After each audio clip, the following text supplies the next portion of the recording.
aduh Sukma meninggalkan jasma. Assalamualaikum warahmatullahi wabarakatuh. Sampurasun wargi-wargi baraya pecinta dongeng Sunda anu dimana beayana. Alhamdulillah kurang dipanjangkan yuswa biasa petepang dangu disareng simpuring kang pilih dina acara cerita Sunda tanapi dongeng Sunda. Kurang nuluikeun hanca carita dina juduling carita Janji Numawapati.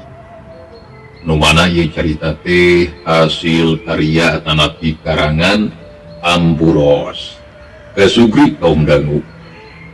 Satu acana simpuring nuluikeun hanca ieu carita tong hilap kanu teu acan subscribe sok mangga di subscribe heulanya.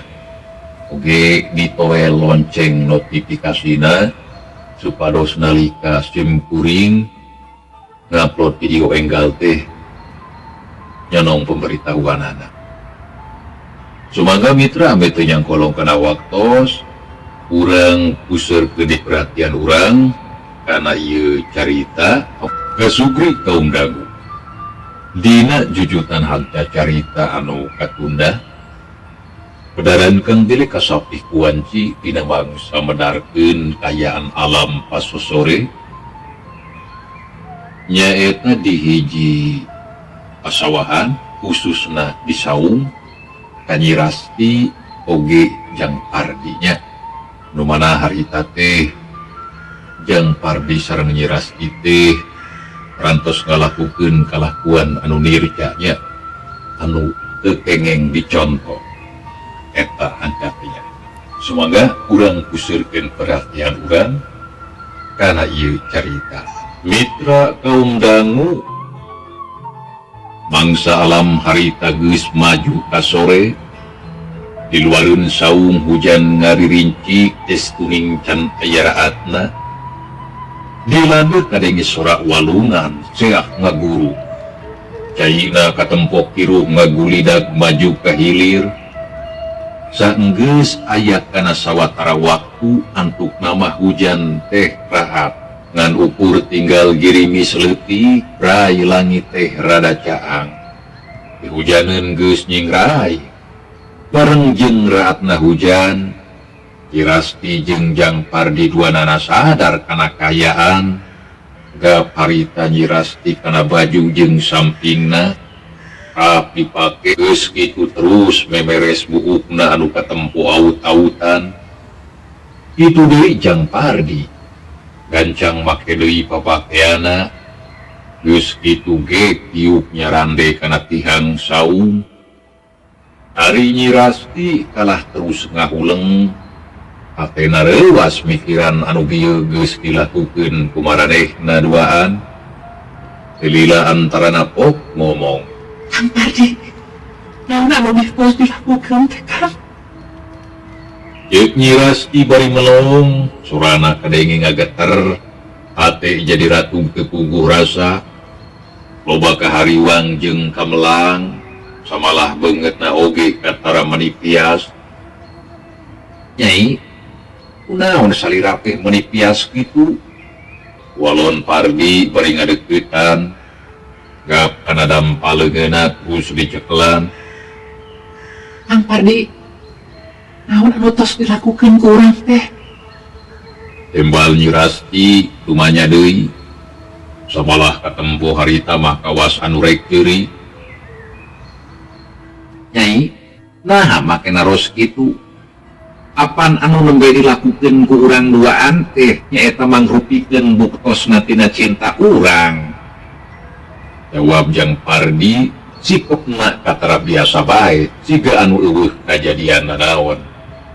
Beda pisan jeung Nyi Rasti anu katempo loba kasieun jeung kamelang. Kang Pardi, urang duaan tos ngalakukeun dosa Kang. Nya, Rasti akan oge rumaos. Teu tiasa nahan kana kahayang sarta teu tiasa nolak kana pangajak setan ngajongklokeun ka urang. Kami tos kieu teu dah kumaha atuh Kang? Abdi sieun Kang. Ceuk Nyi Rasti panon carinakda katena kahidang ngarasahan jelu sabab rumasa jadi awewe teu bisa ngajaga kana kahormatan dirina. Puguh geus ngagugu teuing kana rasa cinta anu ngakibatkeun poho kana sagala rupana. Nyai, ayeuna mah tos kajantenan, upi saterasna hoyong kumaha atuh salira teh, mangga geura saurkeun. Akang tangtos bade ngiringan kana naon bae pamundut ti salira. Walonjang Pardi bari ngusap cimata Nyi Rasti anu ngalembereh mapai piti. Kang Pardi, akang kedah tanggal lawar karo nembe kajantenan. Margi abdi mah hariwang, sok sieun aya anu uningan kana tos nu dipidamel ku urang. Teras kumaha, pami digdugikeun kapun bapa. Abdi terus terangkang, biasanya uang bakal pisah kumaheun ngaraos ku ciwa sareng benduna. Nyi Rasti menta sangkan Jang Pardi tanggung jawab. Tapurugo eta kalakuan sok sieun kanyahuan kudu jadi kolotna, samalah terusing bae ceurik kawas budak. Nempo polah Nyi Rasti kitu, kancang ku Pardi diusapan bari dilelemu hatena. Rasti anu geulis buah hate akang, tos teu kedah nangis. Nyai tekedah sieun margi tangtos akang baris tanggung jawab karena perbuatan anu tos dilakukeun ka salira. Tah ayeuna mah mugi bae cing tentrem tong seueur emutan.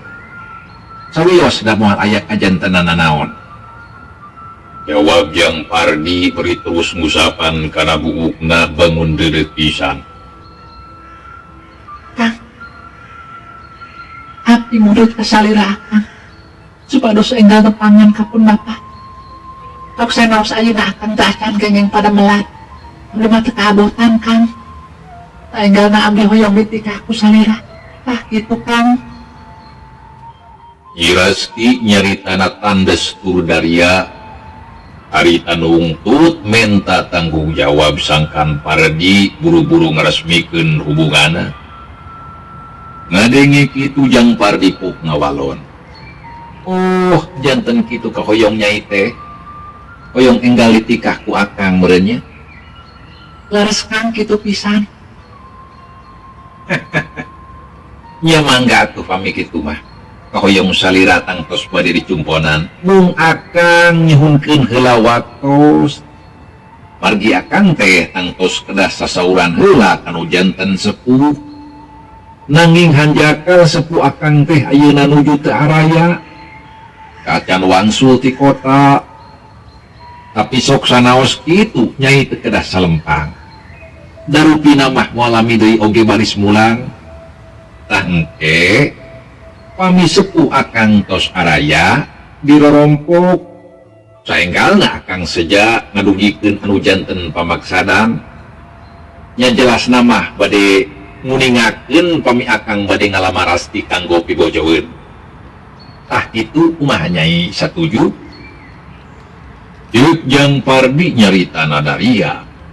Tapuguh hayang ngayakinkeun kana hate Nyi Rasti anu dipalaresangkan repeh ceurikna. Nya pami kitu mah. Mangga Kang abdi satuju. Tapi omat Kang, ulah hilap sarta ulah jaliru janji. Ulah lunca-linci luncat mulang udar tina tali gadang. Naon rupi kasauran ti salira akang, ku abdi dicatat dina ati sanubari. Tembal Nyi Rasti bari ngusap cimata. Rasti teu kedah cangcaya. Akang janji moal jalir naon rupi anu nembe tos dikendalkeun baris dilaksanakeun. Tah saksina ieu tempat anu geus jadi saksi. Lamun cinta urang di dieu tos ngahiji, sarta moal papisah deui. Jang Pardi ngedalkeun janji sarta moal jalir rek nyanggupan anu dipenta. Nah leres Kang eta janji teh. Tembal Nyi Rasti beri neuteub. Ari nyai masih teu percanten kitu kana kasauran akang. Walon Jang Pardi balik neuteub. Abdi percanten Kang. Nanging ari kahariwang mah masih kene aya. Oh tadi Nyai kedah yakin atuh kana janji Akang. Jawab Jang Pardi terus ngarangkul lawak Jirasti mripage. Jep duanana jempe eueuh deui anu cacarita. Sanggeus aya kana sawatara waktu Pardi ngelesotkeun rangkulana. Jung nangtung kaluar ti jero saung, rek kabelah wetan, breh katempo manuk piit menireutreum dina pare. Lantaran harita mah hujan geus raat, Pardi lempang mapai galengan terus ngagebahan manuk nepi karabeng hari berat. Hari Nyi Rasti cicing bae di jero saung bari satengah kalamun, da puguh hatena can pati teteg, inget bae kanu tadi geus dilakukeun ku maradehna duaan. Waktu teu karasa ngarayapna mitra kaum dangu, kanyahoan harita teh geus maju kapurit we. Sora tonggeret pating gareret mata kuaas, pastelang jeung sora manuk anu raricit dina dahan. Nyi Rasti jeung Pardi terus baralik, wanana laleumpang semurusuh da puguh hayang gera nepi. Sanggeus aya kana sawatara waktu anjog ka sisi lembur. Ya terus harita papisah deui ngajugjug ka imahna sewang-sewangan. Teu kacatur di jalana urang kocapkeun geus nepi. Sadatangna ka imah Nyi Rasti teu loba cacarita. Kuat bae nyokot wadah sabun jeung anduk, terus ngaleos ka pancuran rek beberesih. Wanci ba'da Isya, Nyi Rasti geus ngaringkep di kamar bari disimbut meninga gojon, awas anu keur sare. Windung jeung bapana teu diganggu, da puguh geus ngarti lamun anakna teh pasti tunduh jeung capek. Jadi diantep bae teu loba ditanya. Sok padahal mah Nyi Rasti harita teh lain keur sare, tapi kalah terus uling gasahan, blak nang karak, bluk nang kuban, yang igir terus cengkat, gek diuk tina kasur ngajentul nang kekuur. Pikiran Nyi Rasti asa morejengja, asa marojengja. Kegerenah rasa lantaran rumasa tadi beurang geus ngalampahkeun perbuatan dosa anu kacida gedena. Aduh, naon anu tadi ku aing geus dilakukeun. Kumaha lamun emak jeung bapa nyerahoan, geus tangtu aing teh bakal dikarekan bebeakan. Tapi da moal nyerahoan beureunan. Lantaran eueuh saurang oge jalma anu nyaksian. Sabab tadi beurang mangan saukur aya aing jeung Pardi di saung teh eueuh nu sejen. Nyi Rasti ngagerendeng tina jero hatena, terus ngagoler deui nang karak bengkang, adon kucap iceuk neuteup kana lalangit. Kang Pardi, ayeuna akang nuju naon atuh?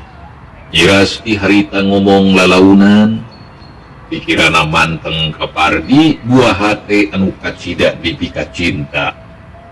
Ras inget deui kana kajadian tadi, sakabeh atrapisan larebongan. Kaayaan peuting beuki jempling, hampir sakumna pangeusi lembur geus sarare tibra, pating rarengkol bari ngagarojo disimbut. Sora jangkrik gaang jeung caricang kasreang patembalan. Ditema ku sora bebence kitu deui sora bangkong anu reang di sisi balong. Di kajauhan atuh sakapeung sok kadengi sora kokol awi anu ratok di tarak kolam. Kawasna mah eta teh ronda anu ngahaja ngalider ngurilingan lembur. Nincak kana wanci tengah peuting, reup Nyi Rasti sare tibra. Kasugri kaum dangu kocapkeun isukna. Subuh keneh oge Nyi Rasti harita geus udang, sarta terus kacai rek mandi bari kegero.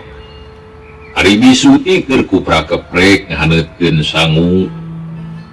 Mang Jumari harita keur maraban domba di pipireun imah. Sabalikna ti tampian Nyi Rasti sok nunda bobopo anu dieusi wawadahan meunang ubahan. Geus kitu terus dangdan katempuna meuli saringsat lantaran harita teh rek indit deui ka sawah. Desa kumaha lila Nyi Rasti geus rengse luwih nyampeurkeun ka indungna. Nah, kumaha sangu teh tos asak? Tanya Nyi Rasti ka indungna nu keur pupek nyayagikeun kadaharan. Asak Nyai, sangu mangan ukur tinggal namplokeun. Ke atuh sakedeung urang jahit da geus timus ditata di oge. Walon bisuti terus nyait sangu tina seeng. Lok kana boboko. Gawat ku Nyi Rasti harita diakeul bari digeberan ku hihin. Nyai, tuh dengan nama geus aya. Malah kumat tadi geus dibungkusan. Dan ukur tinggal sanguna hungkul anu acan teh. Ya nuhun atuh matos disayogikeun. Sawios bungkus sanguna mah ku abdi. Kami bapak nuju kemana mah? Nyi Rasti nanyakeun Mang Jumari. Nu jadi bapana lantaran teu katempo. Aya bapak hidup mah tadi teh keur maraban domba. Tapi saterusna mah teuing ka mana da teu puguh leosna. Tiga nama keur kacai meureun. Hari parete kumaha nahang geus koneng jeung deui kira-kirana sabaraha poe deui kana waktu panen teh. Hari parena mah tos pade koneng mah. Rupina moal langkung ti saminggu. Nya sigana mah kana samingguan deui panen teh. Pake tomahkeun urang teang ku bapa lamun geus deukeut kana waktuna. Tiuk Mang Jumari harita norojol ti lawang panpo tukang. Geus kitu ge tina jojodog yang hareupan hau ngadon siduru. Pet ka anakna anu keur emok parimungku sangu ku daun jauh keur bawaeun. Nyai, kumaha hidup kuat keneh tunggu parete.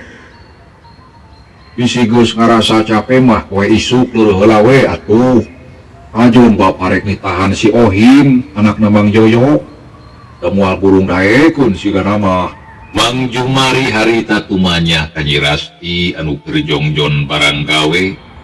Ya abdi mah Pak, mung sakadat tunggu mah sawios teu kedah miwarangan si Ohim. Margi abdi oge sanggem keneh. Ya syukur atuh ari hidup kuat keneh mah. Ngomong kitu soteh bapa mah karunya. Umbuhan ka anak bisi capek teuing. Da geuning lumayan jauh ka sawah teh. Komo pikeun anu tetuman mah matak pincug suku. Taras eta oge pami capek mah Pak. Mung atuh datos pameng ngan ukur sababaraha dinten deui. Sawios lah ku abdi diatoskeun. Jawab Nyi Rasti bari ngasupkeun sangu jeung degeuna kana boboko. Geus kitu diais ku samping kebat. Jung nangtung gap kana kempis wadah cai terus dijingjing.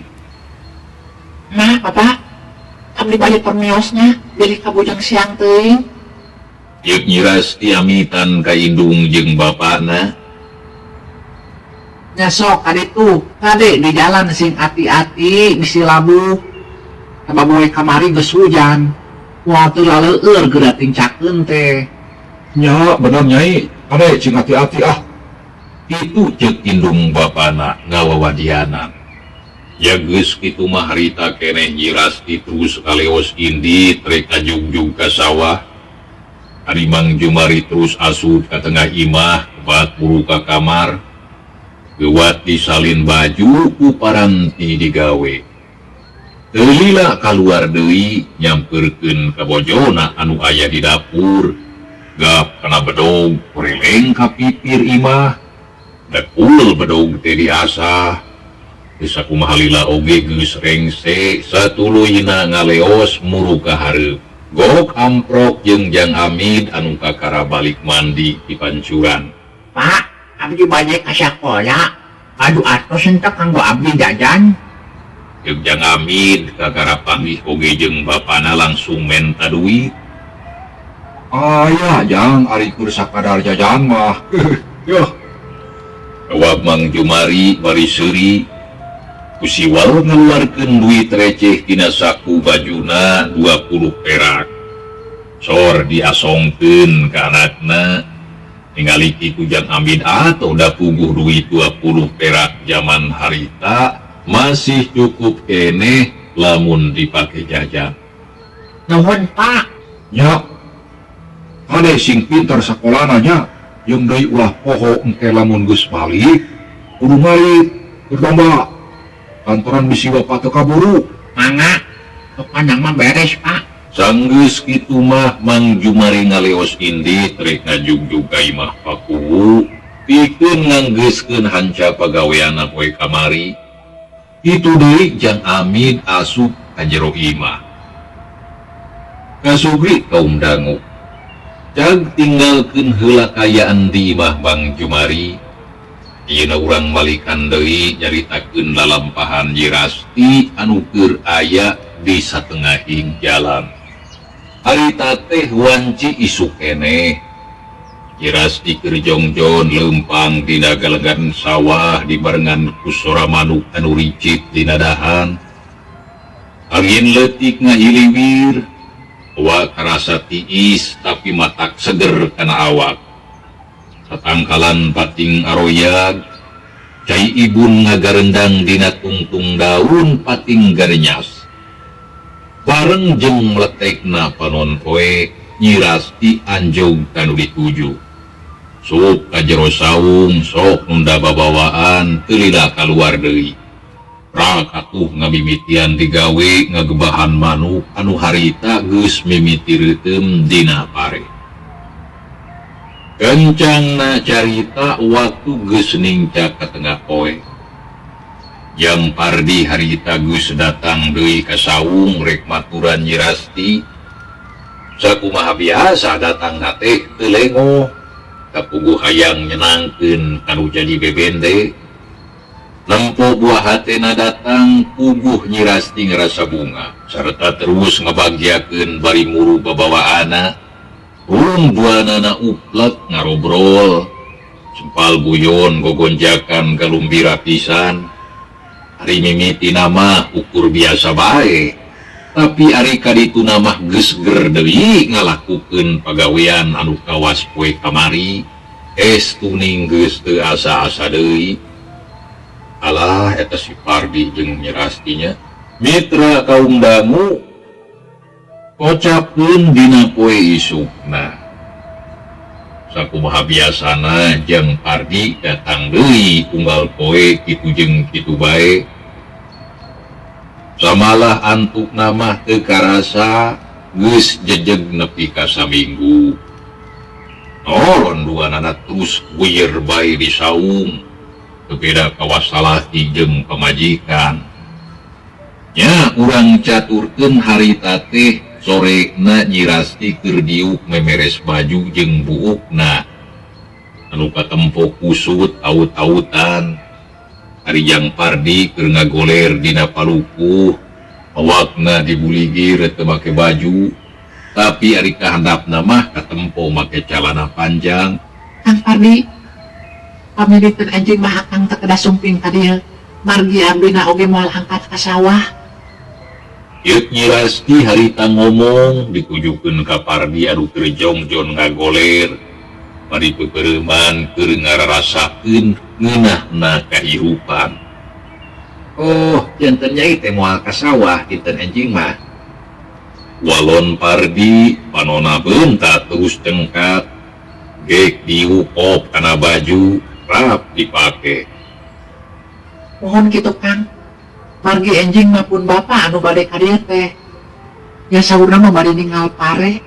Nah kinten-kinten tos cekap dipanen atanapi teu acan. Tak itu maksudna teh. Oh itu. Nya kartos atuh ku akang oge. Tapi kumaha atuh panginten urang teh moal tiasa pendak nyai. Nyata sawios atau kanggo samantawis mah Kang. Paling oge ukur sababaraha dinten. Sareng ngadai akan ti kamari oge tos terasa sarengan sareng abdi.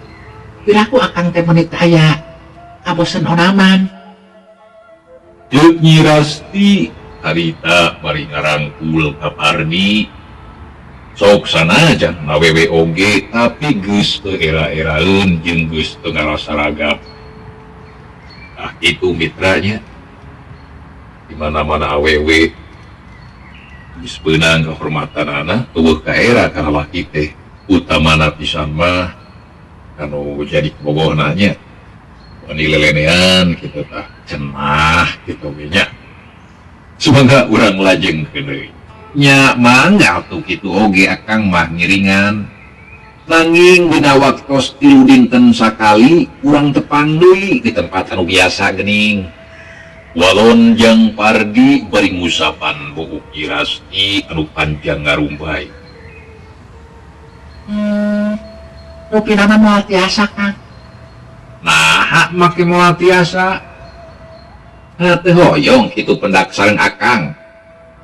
Walon jang Pardi bari ngalesotkeun rangkulana terus neuteuk meuni antem. Sanes teu hoyong Kang. Mung bae ari pendak lembur masak kirang leluasa. Margi apan saur akang oge. Teu kengeng ngoaka aya anu terang kana hubungan urang. Nya kumargi kitu tangtos urang duaan teh kedah susulumputan. Kang Pardi. Sok enggal atuh Kang geura nyarios ka sepuh akang. Supados hubungan urang tiasa saenggalna diresmikeun. Kitu pamenta Nyi Rasti da puguh geus teu sabar. Hayang geura resmi ngawangun rumah tangga jeung Pardi. Komo deui da ku ayeuna mah manehna geus bebeakan sagala rupa anu dipiboga geus dipasrahkeun sakabehna tuh anu jesa. Mangga Nyai, teu kedah salempang perkawis eta mah. Margi akang oge tos ngartos kana kahoyong salira. Dan nuhun atuh pami kitu mah. Janji akang ku abdi diatos. Jung Nyi Rasti nangtung. Samebeh balik beberes heula di saung. Lantaran katinggalina meuli pabalata toba urut bungkus kadaharan. Nya terus bae dikumpulkeun, dipikeun kana gobangan. Sanggeus tarapti bralduanana marulang. Ninggalkeun eta tempat kulantaran waktu harita geus maju kaburi. Mitra kaum dangu urang caritakeun poe isukna. Nyi Rasti teu indit ka mamana, aya bae di imah. Ari bapana indit ka sawah rek neang pare pikeun mastikeun lamun dina poe isuk geus bisa ngamimitian panen atawa acana. Barang nepi ka sawah, Mang Jumari bunga lantaran tetela pare teh geus poneng bejeugna di ala. Sajabati kitu usum ayeuna mah pare teh meuni alus teu keuna ku hama ngan ukur beak saeutik balas dihakan manuk. Nya geus tangtu atuh hasilna oge bakal mucekil. Poe isukna bring Mang Jumari sakulawarga arindit ka sawah. Kebenaran harita teh jang Amid pre sakola jadi bisa milu. Samalah aya sababaraha urang tetanggana anu hayang marilu gacong. Ya puguh we atuh jadi ngaleut loba batu res kuning mata kresep. Jalan terepih galicok ngarobrol. Gancangna carita 3 poe geus kaliwat harita teh wanci maso sore. Nyi Rasti bebeja ka indungna rek ka imah Nyi Itoh batur ulina. Ya atuh ku bisuti oge teu diulahkeun. Ari ulin ka baturana mah da puguh geus biasa. Kang geus meunang idin. Ya terus bae ngaleos indit lempang bangun salse ngajugjug ke belah kulon. Teu lila geus rek nepi tapi tetebat ka imah Nyi Itoh. Harita kalah terus leok mengkol ka jalan satapak anu nurugtug mudun muru kalandeu. Disakumaha lila akhirna anjug ka hiji tempat. Didinya aya balong jeung saung anu cukup gede jeung waweg. Nyi Rasti ngarandeg terus rarat reret nitenan kayaan didinya. Nyeri. Harita kadenge aya anu ngageruan nu tayalian ti Pardi anu tita tadi geus nungguan. Ngadenge kitu Nyi Rasti gancang ngareret ka pelebah datangna sora. Kang Pardi, Walon Nyi Rasti terus nyamperkeun ka Pardi anu keur diuk dina tambakan balong. Andapeun tangkal limus anu daunna nguyuku buahna leubeut ngagarantuk. Panawi teh salira moal sumping. Ceuk Pardi harita bari seuri neuteup ka Nyi Rasti anu katingali beut asa kalah beuki herang mencrang bae. akang tos lami ngantosan abdi. Nyakan tenan we atuh malihan meni asa nyeri beheung sosongeteun akang teh. Eusrik na lieup deui. Hapunten ya Kang, saupamina lami ngantosan. Tembal Nyi Rasti gek diuk digireun Pardi ret ka tengah balong ningalikeun lauk mas anu keur abring-abringan pating garuji beg. Tung harita ngobrol uplek. Bari tepak toel silih keceupan, silih kletan sakapeung kadenge sareu-seurian. Dina sajeroning kitu panon Pardi teweleh berijeng neuteup ka Nyi Rasti. Samalah hatina mah meuni gregeteun hayang ngarontok lamun kongang mah. Hayang nyacapkeun ka sono kawas anu dilakukeun ti heula, tapi orokaya didinya mah teu bisa kitu. Lantaran sieun kanyahoan ku batur ka puguh tempatna teu pati jauh ti lembur. Dina kayaan kitu ditongguhun eta tempat sarta teu pati jauh tidinya aya saurang jajaka anu keur lempang nanggung jukut. Awasna mah kakara balik narit, tapi barang ret kalandeuh reg ngalengkahna eureun. Panona mencrong ngawaskeun ka pelebah Pardi jeung Nyi Rasti anu keur ngobrol bari ocon. Sok atuh tanggungan jukut teh ditunda heula. Terus nangtung handapeun dapuran tangkal jauh. Ari eta jajaka teh tayalian tijang Pendi anu kaparengan kaliwat ka pelebah dinya lantaran ngarah leuwih deukeut meureun sarta gancang nepi ka imahna. Hae, itu teh beut kawas Nyi Rasti. Pendi harita ngomong sorangan, tapi bari teuteub panon mah mencerong kalandeuh. Nya tuh salah, memang benar Nyi Rasti. Tapi nah beut babarengan jeung si Pardi itu teh. Samalah itu gerak, nanti jeung bari tepak toel sagala.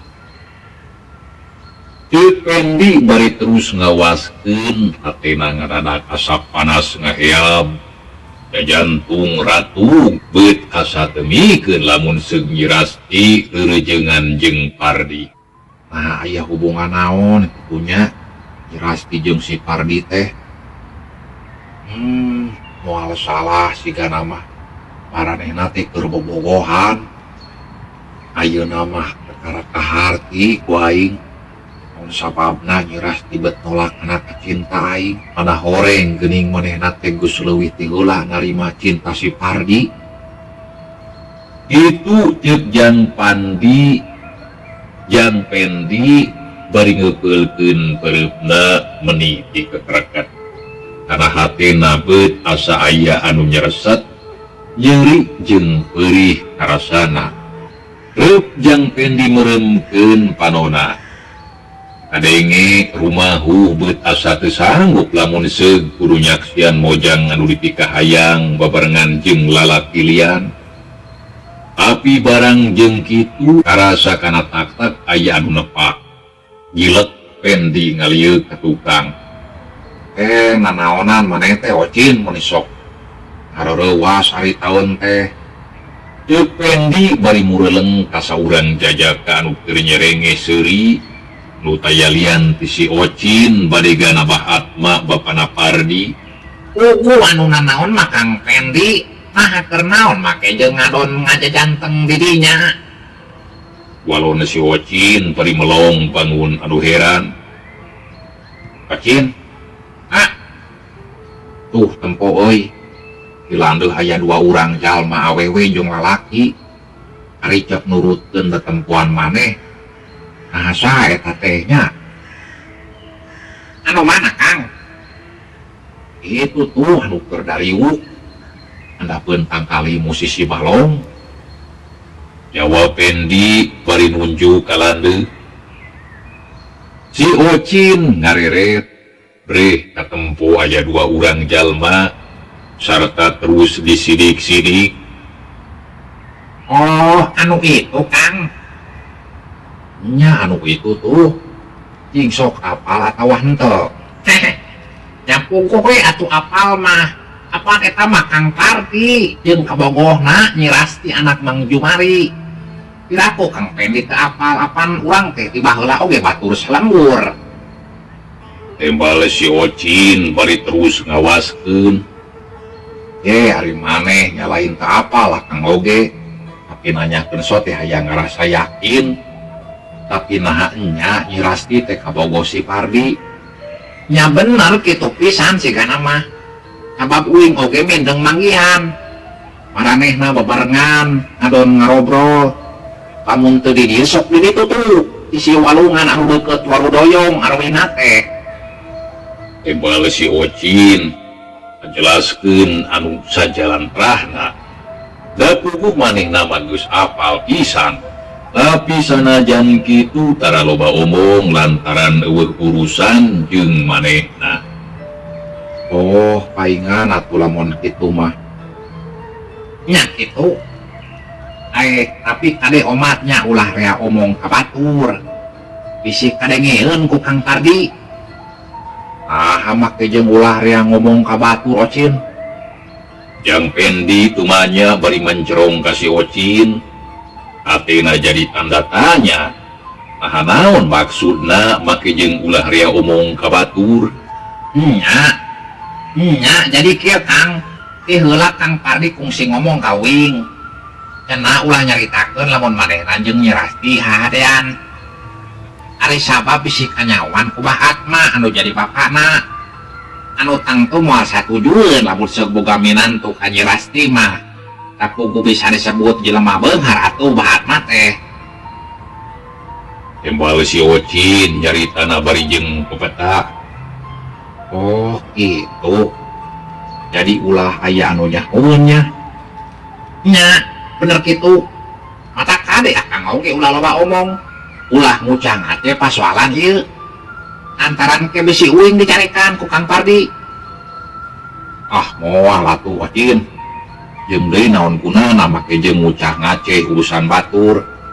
Moal aya untungna keur akang oge. Walon Pendi paromana katara semu alum. Sabab ari hatena mah ngarasa sedih. Tapi sabisa-bisa nyumputkeun semu. Ping. Ayu atunya akang marek balik. Ka mana atuh Kang? Meni rurusuhan. Lain rek ka mana aku euy. Tapi geus teu kuat akang teh hayang ngopi. Mitra cageula ieu carita urang tunda heula nya. Insyaallah in urang lajengkeun deui. Hatur nuhun kana naon rupi peratosana. Wilujeng kantun. Wassalamualaikum warahmatullahi wabarakatuh.